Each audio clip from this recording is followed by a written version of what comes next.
So, we're stuck at home again, and what better way to pass the time than to rediscover some of your old hobbies that you never had the time to undertake. All of the shops are closed. I have absolutely no idea what would I buy even if the shops were open.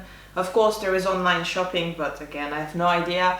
So what better way to reintroduce myself into the wonderful world of art than with a subscription box. Yeah, so in this video I'm going to try and attempt a piece of art using my first ever art subscription box from ScrawlrBox. Let's see how it goes. Okay, time to see what's in the box. It's a very thin box, as you can see, so I'm hoping it's worth it.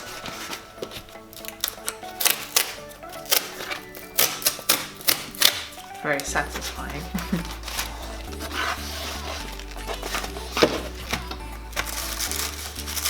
So you've got your little tissue paper.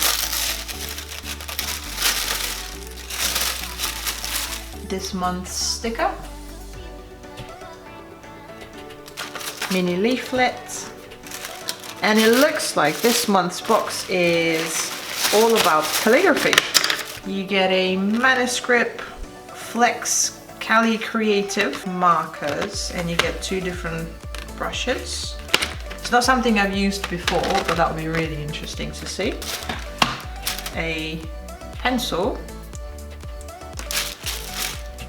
What I am expecting to be a Japanese liner. Yes, with this sort of nib. Very brushy. Let's see what's on this side. Yep, 2 different styles of brush. Then you get a fine liner.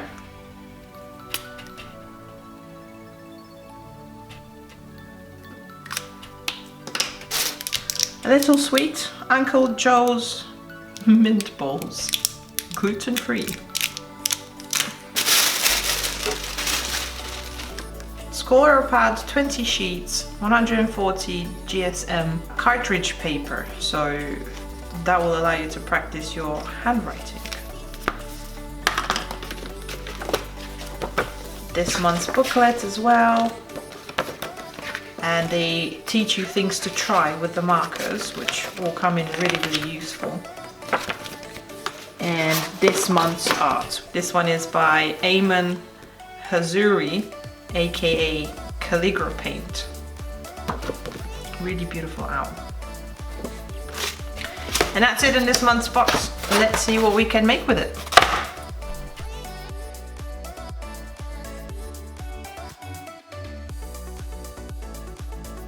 As you can see, this marker set has a great collection of colors, and I'm going to go ahead and use the paper that they have included in the set to swatch them.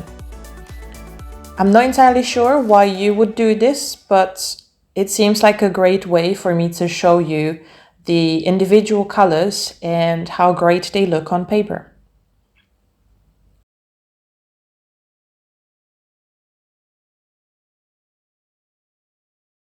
I'll go ahead and I'll swatch the rest of the Japanese brushes and the pencil.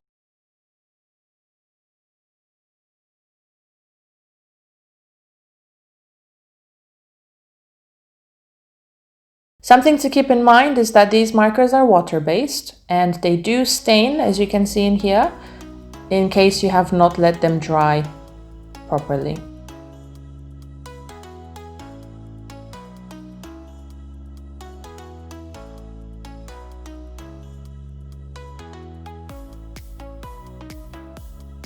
Now, with absolute zero skill in calligraphy, I go ahead and try to use the nibs for their intended purpose.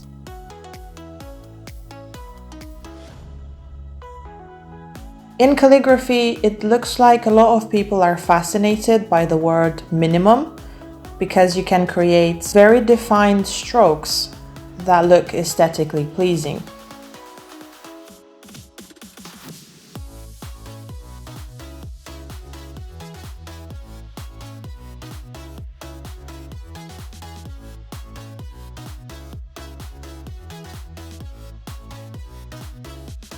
And moving on, I will try to use these markers for drawing.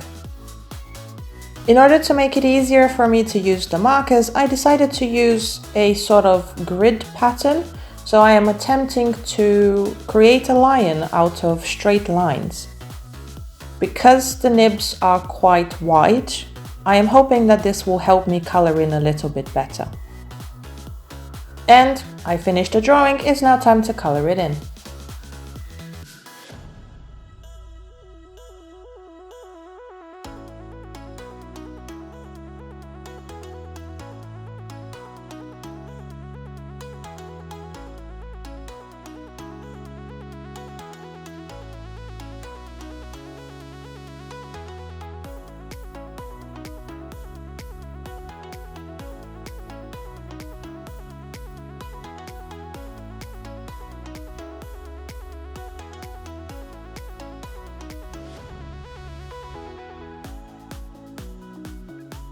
The markers were quite hard to use to color in my drawing, mostly because of the flat nib that they have, but I think I did a good job overall. As you can see, they do leave some streaks when you color in. They don't blend in as well as alcohol markers would do.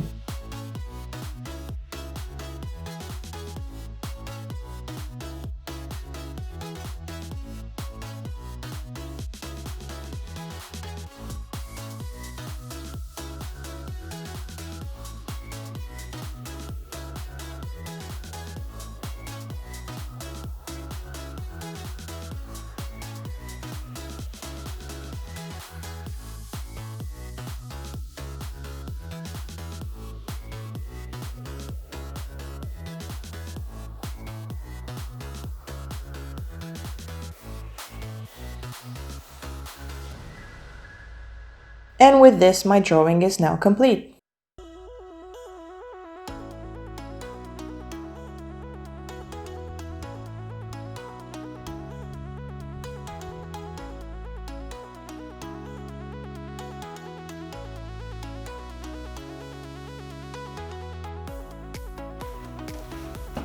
And there you have it.